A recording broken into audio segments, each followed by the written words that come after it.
Of all the ancient tales of the island of Britain, one set of stories takes pride of place. The stories of King Arthur. Arthur, the perfect king. A warrior hero whose exploits have thrilled generation after generation, for century after century. Fearless and flawless, he's the king of a fabulous court, with a queen of enchanting beauty. Arthur, champion of honor and self-sacrifice. His Knights of the Round Table, paragons of chivalry and romance. Their daring quests burnish the glory of their king. And they fight for justice on his behalf. Arthur's genesis may be lost in the mists of time, but his values still speak to us today. His ideals have inspired presidents and protesters, democrats and dictators all around the modern world. Even the manner of his passing seems to comfort the defeated and downtrodden. One day, if the myth can be believed, all that they hope for may come again.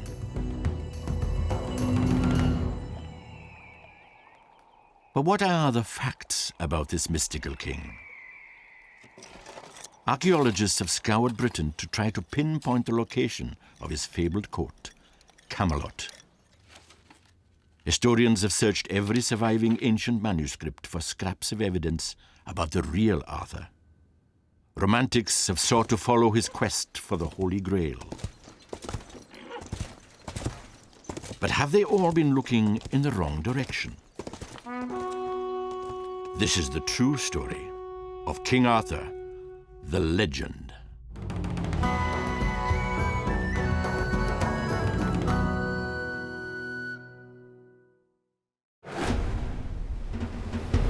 Britain, at the end of the Middle Ages, an island torn apart by civil war, desperately hoping for a hero. Off the coast of Wales, a young nobleman is sailing back from exile in France to the land of his fathers. His mission? To capture the crown of England. On the way, his sailors have hoisted a homemade flag, the fire-breathing Red Dragon of Wales, set against green and white, the family colors of a dynasty, the Tudors. Henry Tudor is coming home to do battle with King Richard at Bosworth. It's the culmination of a bloody struggle for the English crown between two power-hungry clans, York against Lancaster, the Wars of the Roses. And Henry comes proclaiming his Welsh blood and asking his fellow countrymen to take up arms with him. He claims the mantle of the Son of Destiny, the long-prophesied Redeemer who comes to restore the fortunes of the Welsh. Henry's progress is full of symbolism. Symbolism that was echoed again and again in a book published in that very same year, 1485. The book also had a young hero who would emerge from civil war to claim his destiny as king. It was one of the first volumes ever to be printed and sold widely in Britain. It came from the printing press of William Caxton, the first English printer. more.The, The Death of Arthur, by Sir Thomas Malory, tells the whole story of the king and his Knights of the Round Table. It's the legend that we remember to this day. Like Henry Tudor, Arthur becomes king of all England. Like Henry Tudor, significant chapters of his story are written in France. But like Henry Tudor, Arthur's roots are in fact Welsh. In the earliest Welsh stories, he isn't a king, or at least he isn't a historical figure. He's a legendary one. Often he's a giant and a giant slayer. Frequently he's a trickster. He behaves in ways that Malory would never have allowed him to behave. What we have is a typical legendary hero figure. By 1485, this shape-shifting legend is ready to emerge from the Celtic twilight to dazzle Tudor England. Malory is writing at the height of the Wars of the Roses. And in the story, he reflects this. You get rival kings fighting for the position vacated by Uther Pendragon, who was the chief king. And Malory actually says, words to the effect, would that the kings of today had the nobles of yesteryear. He's looking back at this wonderful British world, which he sees as the best place to have been. In Malory's story, each pretender to the throne is given the chance to draw the true king's sword from an anvil in which it's embedded. Only the boy Arthur succeeds. No one, not even the boy himself, knows that Arthur is Uther Pendragon's true son and heir. Uther Pendragon falls in love with someone else's wife, and he makes a pact with Merlin, the wizard Merlin. And Merlin changes his appearance, so he makes love to this woman, and she doesn't realize what has happened. And this child, who is a child of deceit and adultery, is Arthur. And this child is given to Merlin, and he's schooled by Merlin. And now this unlooked-for son passes the magical test, reclaims the royal sword, and succeeds his dead father. From now on, through all history, he will be known as King Arthur. His court, Camelot, becomes famous far and wide. There, the greatest knights in Christendom gather in a circle of fellowship. They commit themselves to fight for honor, free the oppressed, defend the powerless.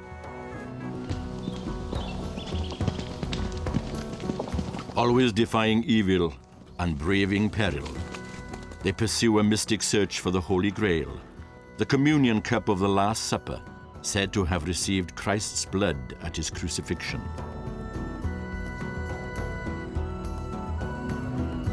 No knight is more courageous than Lancelot. His sword serves the king, but his heart belongs to Arthur's queen, Guinevere. Guinevere is involved in this adulterous relationship. She's never condemned as such. I mean, I think there's this sense that, you know, this is what women are like, which is perhaps not so much to modern taste. And it's interesting that contemporary novels of Guinevere depict her very, very different. She's a lot more verbal apart from anything else. But she is very interesting because she comes straight out of Welsh tradition, so far as we can tell, the earliest elements of Welsh tradition. She develops first just as a queen and consort, then as this figure of conflict, and then finally she finds her voice in the 20th and 21st century, as people begin to say, well, you know, what did women do in the Arthurian legend?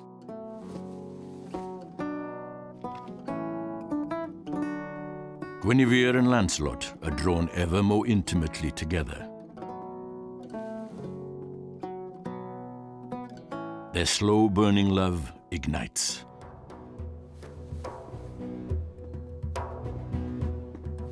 It will destroy this perfect kingdom.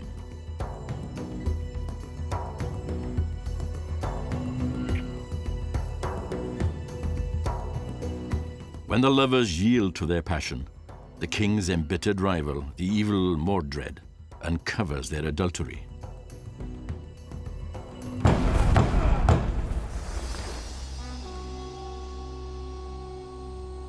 Arthur's court is rocked to its foundations. The king must condemn his queen to death.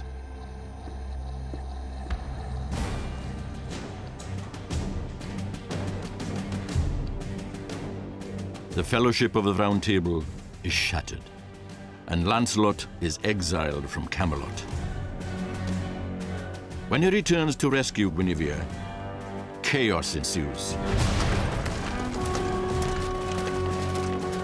Mordred raises an army and seeks to batter the king into submission.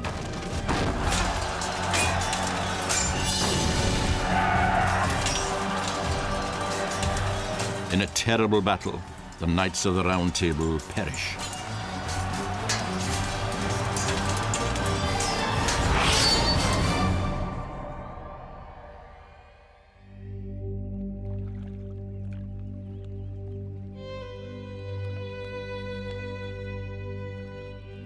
Mortally wounded, Arthur is carried from the battlefield and transported to the mystic Isle of Avalon. There he will sleep through time, neither living nor dead, until, it is said, he will awaken again as the Son of Destiny at the hour of his kingdom's greatest need.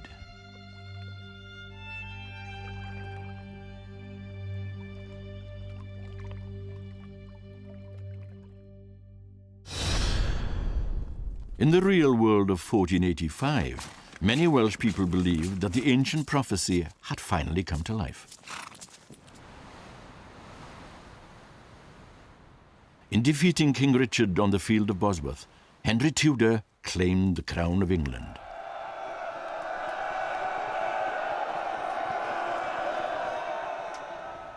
To the Welsh, his very flag was a portent straight from the tales of King Arthur. The Welsh banner, the dragon banner, this is the famous red and white dragons, which Merlin prophesies about, that there's a battle between two dragons. It looks as if the white one is going to win, and just at the last minute, the red one comes in, duffs up the white one, and, is victorious. The red one is Wales.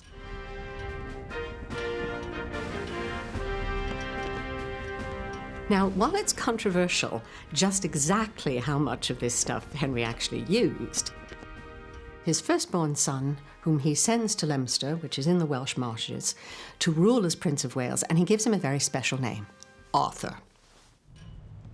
Clearly, at the dawn of the Tudor dynasty, the stories of Arthur were stories to be reckoned with.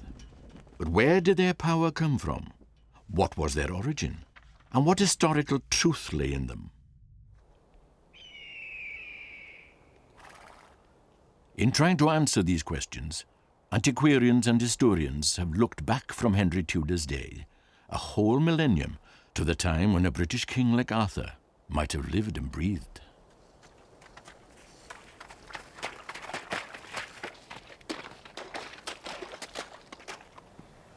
In the centuries after the Roman Empire collapsed, the native peoples of southern Britain found themselves ringed about by hostile forces. Raids from British tribes from the north, war bands from the west sailing across the Irish Sea. And from the east came powerful invaders from mainland Europe, the Saxons.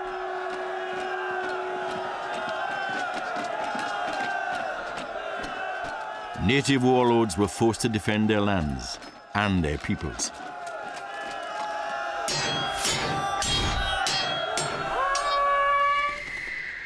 Out of this period emerges a number of battle leaders, petty kings perhaps.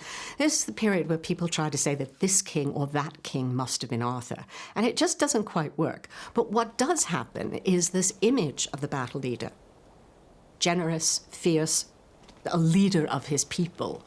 And it's the stories about these figures that eventually historicize the figure of Arthur, so that you get a king, a specific king, a mythical king, who is the savior of his people. So who was this hero figure who turned back the Saxon tide? What were his values, his culture, and what might his people have seen in him as a hero? In order to understand any of this, we need to go further back in time again. Much further back.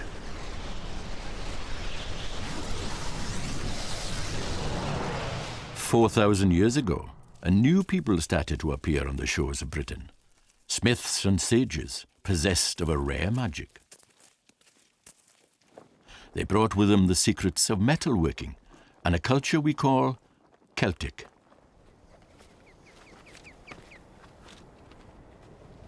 We know them as the Beaker people, from the fine pottery vessels they use in their everyday life and their rituals. Their beliefs are now lost in the mists of time. We can guess at them only in tales of the old gods and myths of the birth of a wonder child.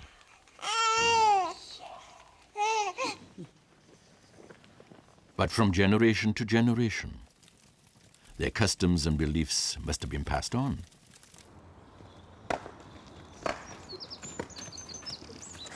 By the late Iron Age, 2,000 years ago, their myths and legends had become part of the fabric of life in Britain.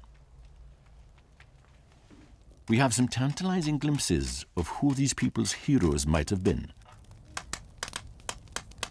Written down centuries later, the earliest Celtic tales recall strange combinations of gods and humans, using all kinds of magic and trickery. Champions engaged in quests and adventures, forerunners of our King Arthur. Stories of these ancient heroes must have been familiar to every Iron Age child. Suddenly, this settled pattern of life was pulled apart. In 43 AD, the Romans invaded Britain, seeking mineral wealth and farmland and slaves and glory. Across lowland Britain, they built massive army camps, like the one at Caerleon in South Wales. Caerleon is a place that will become enormously significant for the way the story of Arthur is told. It is the original model for his court and capital. And what a vibrant place it must have been, this imperial city, as recent excavations have revealed. What we can see here is a new reconstruction that we've had done. It's still in the development stage, but it shows what this part of Caerleon might have been like at the end of the 1st century AD as we imagine it, around about 100. You can see a river ship coming up the Usk from the Severn Estuary, bringing men and materials into Caerleon. Here we have the quayside, which we've been excavating here, where all the materials and the men would have been offloaded. And then we have a fly-through of the Roman buildings that we've been uncovering. And it really gives a tremendous sense of how big some of these buildings were and how imposing and important they must have looked at the time. So Roman Caerleon was far more than a military barracks. Its trading links with the continent would change the lives and beliefs of Britons forever. It's the first and only time that we in Britain became part of a Mediterranean world. Caerleon was a major access route, so the wine that Romans liked to drink, or the olive oil that they liked to put on their food, for example, came in amphorae in large storage vessels. And it's not just the material things, but also the new gods that Romans brought with them, the new languages, the new ways of dressing and thinking about the world. These would also have been brought into Western Britain, presumably at places like this. The Romans ruled Britannia for 4 centuries. They bring warm baths and writing and Christianity. It's a legacy which will shape the story of Arthur. But when their empire crumbles, the Romans march out of British history, leaving a power vacuum in southern Britain.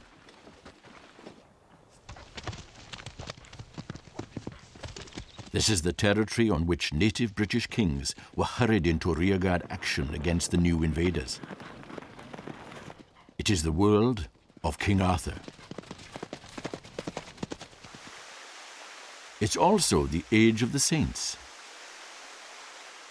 Religious leaders like Wales's patron saint, David the Waterman, stand for the Christianity that the Romans brought to Britain.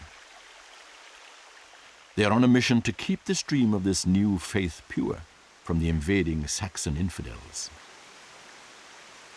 But this is a realm where water itself has always been sacred. The old Celtic gods remain close to the surface of people's lives. It's this ebb and flow of Christian and pagan, Roman and ancient British, that we must get into focus if we're to grasp the richness of the Arthurian world.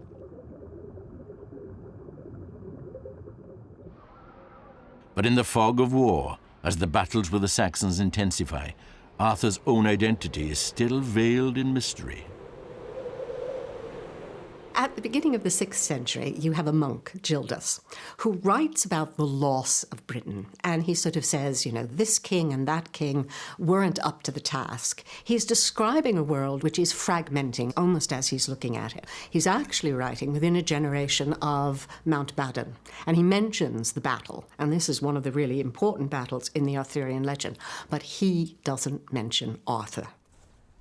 He's one of the great mysteries, one of the great hurdles you have to get over when you're dealing particularly with the historical background of Arthur, is what is going on. Here is this monk who sort of says, well, you know, you lost Britain because you weren't living up to your ideal. Yet if you extrapolate what Gildas is talking about, what you have is the battle leader who is Arthur. Whoever it is that leads the native British at the Battle of Mountbatten, victory there halts the Saxon advance for a generation. In this breathing space, the legend of King Arthur will bloom. Today, this wooded hillside on the outskirts of the Welsh capital, Cardiff, hides its secrets well. Few would now guess that it was once one of the power bases of the ancient British, or that it has a very special place in the story of Arthurian archaeology. This little hill fort dates probably to the period round about 500. It's defended by 3 major banks and ditches, which are really quite massive scale. The finds indicate that this was occupied by people with power and status. They have imported ceramics, pottery from the Mediterranean, probably with wine and olive oil, possibly from Constantinople, from the Aegean, some coming from North Africa, from the Carthage area. Objects of status and power. Sparkling riches from an early date. Evidence perhaps that an opulent court like Camelot might have been a reality. The site was investigated by Leslie Alcock, who was the lead archaeologist in Cardiff University in the 1950s. He dug it originally because he thought it was an Iron Age site, and I think much to his amazement hit these very rich deposits of late 5th, 6th, 7th century date. The wealth discovered here at Dinas Powys led Alcock to investigate a site of similar age in the west of England. So Cadbury Hill became associated in the popular mind as the site of Arthur's court. In the 1950s and 60s, historians were trying to work out whether there was a historical Arthur. Camelot and the traditions of courtly love are clearly a much later medieval construction. So we were trying to understand the collapse of the Roman Empire, the emergence of Anglo-Saxon kingdoms, the taking over of Eastern Britain by people speaking essentially a Germanic language. And that was the kind of context that Alcock thought Cadbury and an Arthur figure could fit into. It may not have led to Camelot, but archaeology on sites like this gives us a much clearer picture of the historical world from which Arthur emerged. There is no archaeological evidence for Arthur, but when you see a little strongly built hill fort like this does give you a sense of the kind of people who would have lived here. Round about it, there's good soils, and we think they would be exploiting the resources of the local farms. They would be paying what we call food renders, the equivalent of rents, to the petty king who lived here. This is the kind of figure that Gildas denounces within the historical sources. The kings of Western Britain, who he sees as bad Christians, feeding their warriors and giving treasure to their poets. Petty kings or local heroes, the native British leaders halt the Saxon advance at the borders of the land we now call Wales. And now, Arthur finally enters the historical record. The Historia Brittonum is one of the really interesting texts in the Arthurian legend. Difficult to date. About 9th century is the consensus at the moment. But what it does is it actually presents us with a historical or seemingly historical Arthur, and it puts him in the vanguard of battles. It lists all his battles. It says what a great leader he was. It calls him Dux Bellorum. It's using the sort of vocabulary of the Roman Empire as well. This is the basis on which Arthur seems to be historical. And it's very convincing. It still sort of attracts people to say, no, there must be something historical there. Those controversies aside, what you get from this is a figure who is beginning to change from being a folk tale figure, someone who kind of duffs up the monsters, to someone who leads men, who can save his country, who is noble and fierce, but fights human battles rather than sort of supernatural ones. The Saxons and the Welsh have fought to a standstill. Between them, no man's land.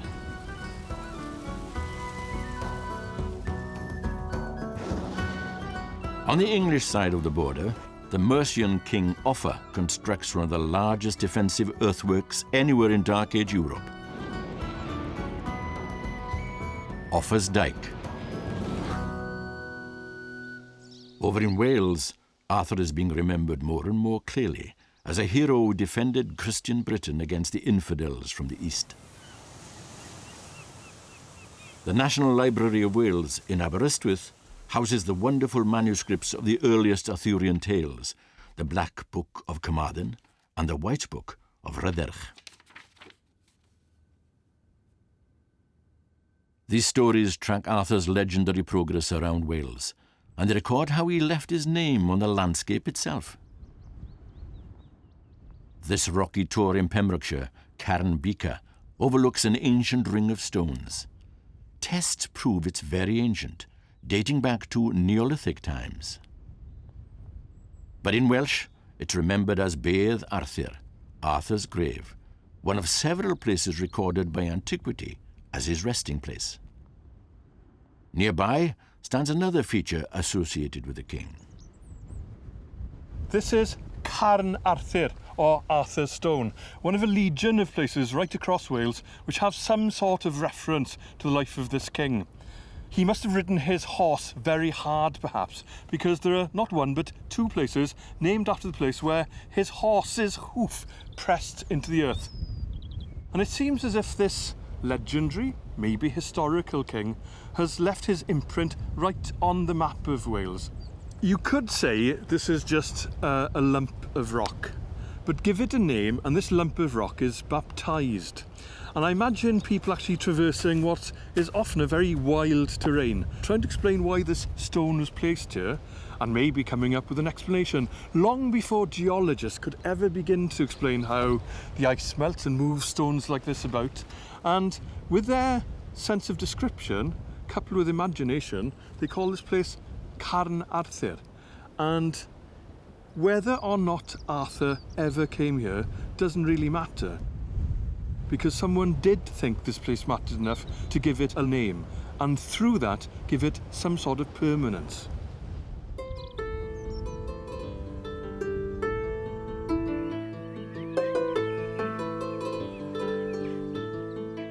For all that his spirit seems to belong here, and for all the prophecies that he will return one day, Arthur, like the Welsh, seems to be retreating into the mountains, a doomed hero figure destined to be remembered only by his own people. But then, our tale takes a strange twist.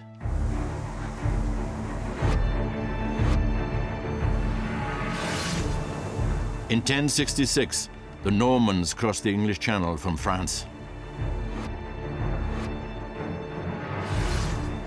William the Conqueror takes the crown of England. The Normans' grip is consolidated by the construction of hundreds of castles. Just a quarter of a century later, they have built the great keep of Chepstow Castle, the gateway to South Wales.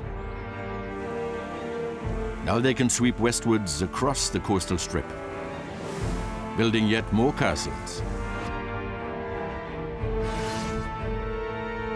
It's from this new territory that the Normans now control, Marcha Walia, or the Welsh Marches, that a new telling of the legend of Arthur emerges in the 1130s.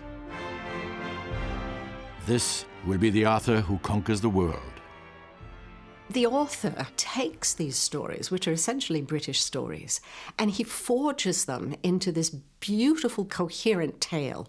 Now, the author himself was part Norman and either part Welsh or part Breton. We're not quite sure, but he's certainly a mixed figure. So he kind of bestrides these two worlds. And so he's in a perfect position to kind of forge this new view of Arthur as the king, the leader, the most noble of all men. And this is Geoffrey of Monmouth. Geoffrey of Monmouth grew up close to Roman Caerleon. Walking its ramparts, much more substantial in his day, he saw it as a great imperial city. He describes Arthur's coronation in the city of the Legion, attended by rulers from all over Europe. And thanks to Geoffrey, Caerleon is still welcoming visitors who are in search of King Arthur. This town now is half of what it would have been when the Romans were here. And then Arthur would have come directly after the Romans. And he would have made use of this walled place with an amphitheatre that holds 5,000 people. So for me, Arthur is a Welshman linked to Rome. And he would have said, come here and meet me at my fortress. We have people all over the world that come in, particularly from the US, actually, who feel far more at home with owning Arthur than we do. They've come and they search out Caerleon as a place where he would have been. So for me, completely, Caerleon embodies King Arthur's magic. Caerleon is Camelot. Whatever Caerleon was for Geoffrey of Monmouth, some say he was writing propaganda, using the ancient British tales to legitimize the Norman conquest. Noble and warlike, the Normans are the true heirs of Britain's imperial past. Geoffrey's Arthur is a great, fierce battle leader. He's not the kind of kindly king at the round table. He is really very, very aggressive. So you can see how Geoffrey is creating for the Normans this idea that they had a right to the land.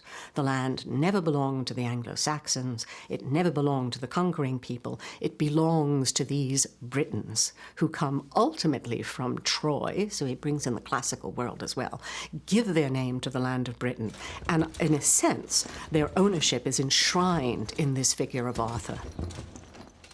Geoffrey's book becomes a medieval bestseller, a big hit across continental Europe.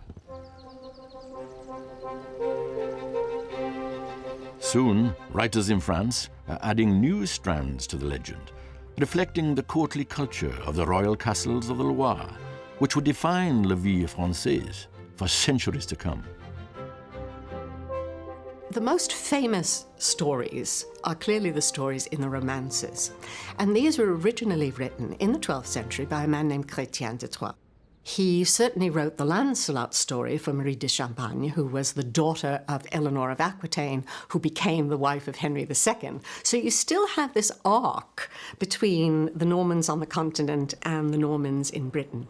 But he chooses these British stories, these wonderful, wonderful stories, and he fits them actually into a hole that Geoffrey leaves. Geoffrey does say at one point that in this period of peace, the Pax Arthuriana, the best men in the world came to Arthur's court. And that's the period in which these wonderful romances are written. Chrétien opens up Arthur's world to embrace the rules of chivalry, what a king should be, what a knight should be, what courtly love should be. The stage is set for Lancelot's fatal romance. He's Arthur's right-hand man, his best friend, the best knight of the realm, the bravest knight, the fiercest knight. But of course, Lancelot falls in love with Guinevere, with Arthur's queen. And you get the kind of eternal triangle. Because in chivalry, a knight was supposed to love a lady who was married and out of his reach.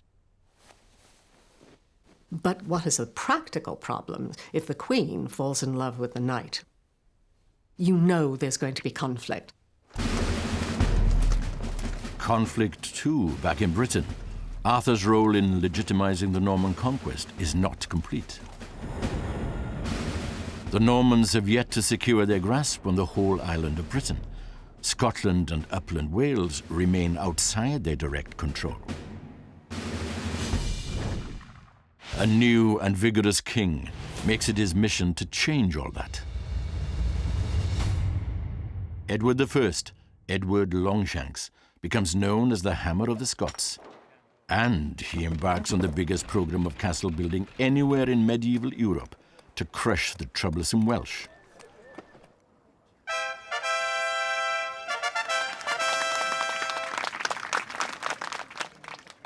It's said that Edward proclaimed his own son as Prince of Wales in Carnarvon Castle in 1284, claiming for the conquerors the mantle of the Son of Destiny. But even the Hammer of the Scots needed the help of King Arthur. The famous round table now displayed in Winchester's Great Hall dates from the days of Edward Longshanks. It shows how he sought to legitimize his claims on Britain by associating his court with the court of King Arthur.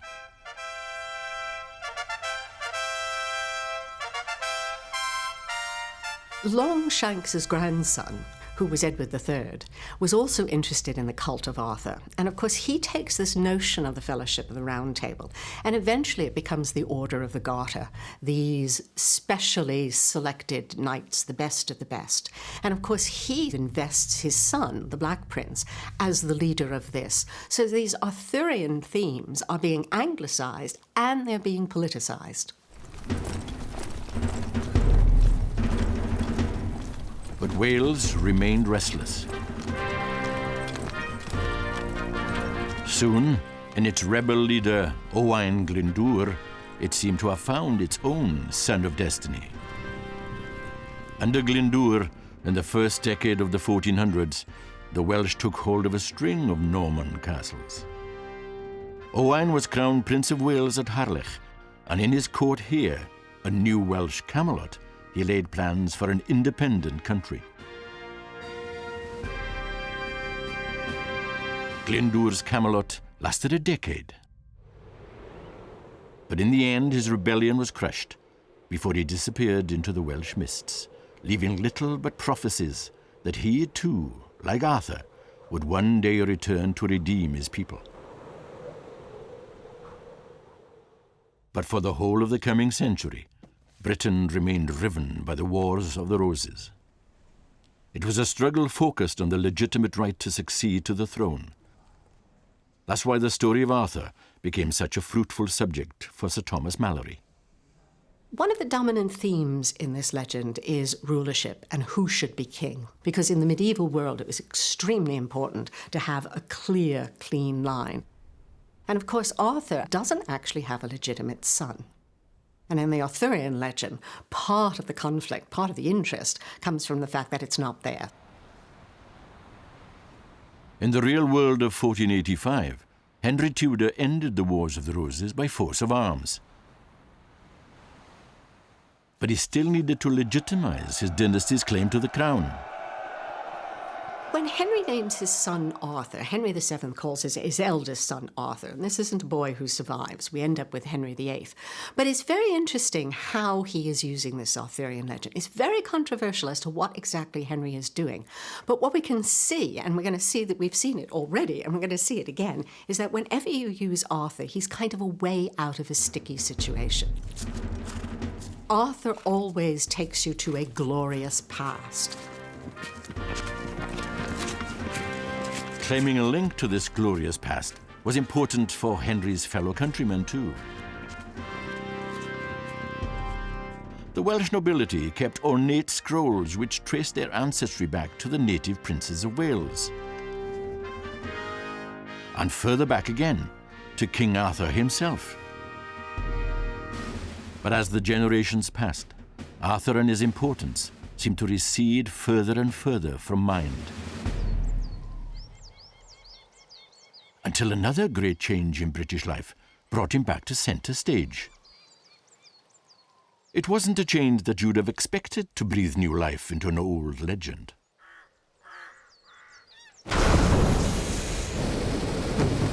The Industrial Revolution. It heralded the birth of the modern world. Wales was one of its cradles. In the new mechanical age, notions of romance and chivalry seemed outdated. But for some, the squalor of the present was the very inspiration to reclaim the glories of the past. In Merthyr Tydfil, at the heart of the booming iron industry, one privileged incomer was drawn back to the old Welsh tales. Charlotte Guest was an aristocratic lady who was brought up in the southeast of England. She married at the age of 21, married John Guest, who was the owner of Dowlais Ironworks, but she fell in love with the tales of the Mabinogion and set about translating them into English. She says in her introduction that we should claim Wales as the cradle of Arthurian romance, that Wales really is responsible for having introduced these tales to the wider world. In England, too, there was an impulse to escape from the dark satanic mills, back to the purer, more honourable world represented by Camelot. England's poet laureate, Alfred Lord Tennyson, woke Arthur from his long sleep with a little help from Charlotte Guest. She knew Tennyson. She tells us in her diary of how she took tea in Little Holland House with Tennyson and how her translation influenced his Idylls of the King. Charlotte Guest's translation did appeal to the period, and this is what's so interesting, I think, about Arthur and about the Arthurian tradition. Arthur is, in a way, shapeshifter, and the fact that we know so little about him as a historical character, that it's been easy to push him into these various roles and for authors to use him. I'd argue very strongly that behind the Arthur of Malory and Tennyson, Geoffrey of Monmouth, there is a very Welsh Arthur, and that is the original Arthur. Now, this Welsh original goes global. He appeals to all sides in the great ideological conflicts of the 20th century. In Nazi mythology, the SS were the Third Reich's Teutonic Knights, Arthur's true heirs. Hitler's lieutenant, Heinrich Himmler, was obsessed with Arthur. He designed a Camelot for his senior Gruppenführers in the castle of Wewelsberg in Westphalia. The focal point was a huge round table. J.R.R. Tolkien took a different view. In The Lord of the Rings, Arthurian figures wage war against fascism. There's a quest, a fellowship, the guiding hand of a wise wizard, and the return of the king, all to protect Middle-earth against an evil dictator. But it was in the 1960s that the world's most charismatic leader became associated with King Arthur. Camelot was a byword for the White House under President John Fitzgerald Kennedy, a modern-day court of honor and idealism, with a visionary leader ready to guide his people through the dark days of the Cold War. Never have the nations of the world had so much to lose or so much to gain. Together we shall save our planet, or together we shall perish in its flames. It was his widow Jackie who latched on to this image of the White House as Camelot and promoted it in the grief-filled aftermath of Kennedy's assassination. Americans are very attracted to Arthur because he's the good Middle Ages. Americans are slightly suspicious of what is happening in Europe, wars and kings and all kinds of things. But this glorious past, this fictional past, they can deal with because here is might for right. We ought to have good leaders, and we ought to have people who support the good leaders.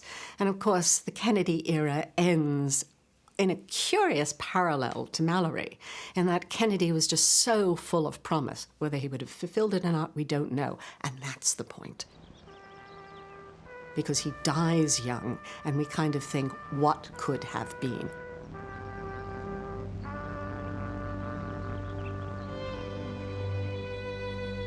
a noble leader,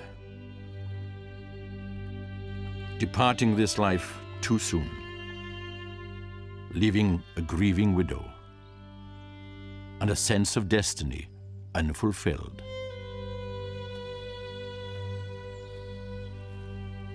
But the prophecy remains. One day he may come again.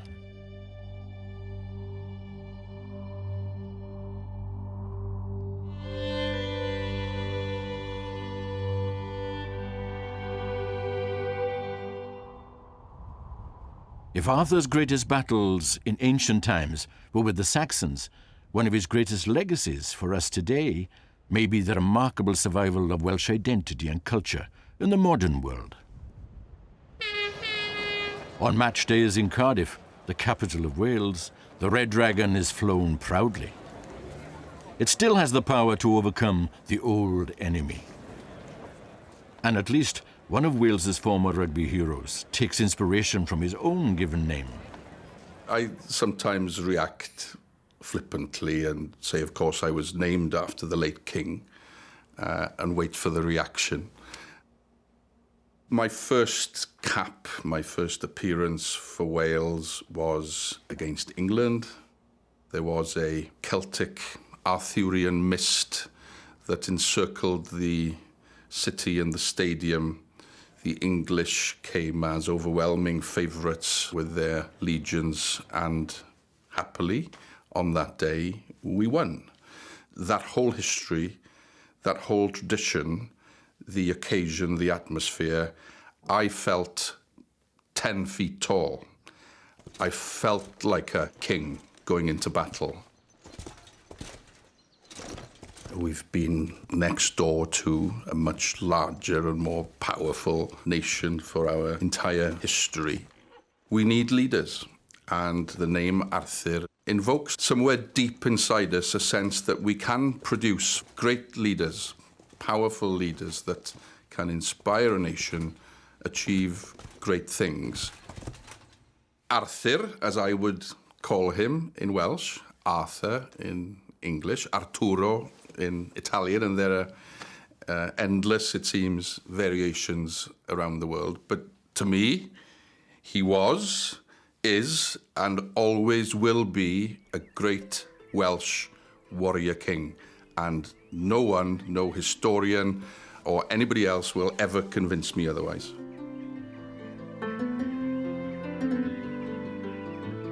King Arthur may be Wales's greatest export. He has become a hero for the whole world, and in a way that transcends the facts of history, a legend for all time.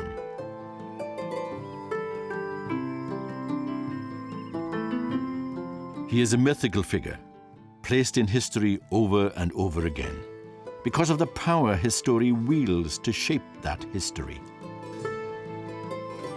He remains King Arthur, the legend. Who was he? Well, he wasn't a historical figure. He's a legendary figure who becomes historicized. And he's perfect. He's the legendary hero, he's the fighter, he's the trickster, he's the giant slayer. It's so easy to historicize that character. And what makes Arthur so powerful is that you can historicize him in different periods. He can be a 6th century king fighting the Saxons. He can be a medieval king. He can be a Victorian king. He can be a 20th century king. He's going to go into the 21st and 22nd century. He's absolutely the perfect figure to project onto him all our ideas of nobility, order, good governance, beauty and romance. It is absolutely the perfect myth.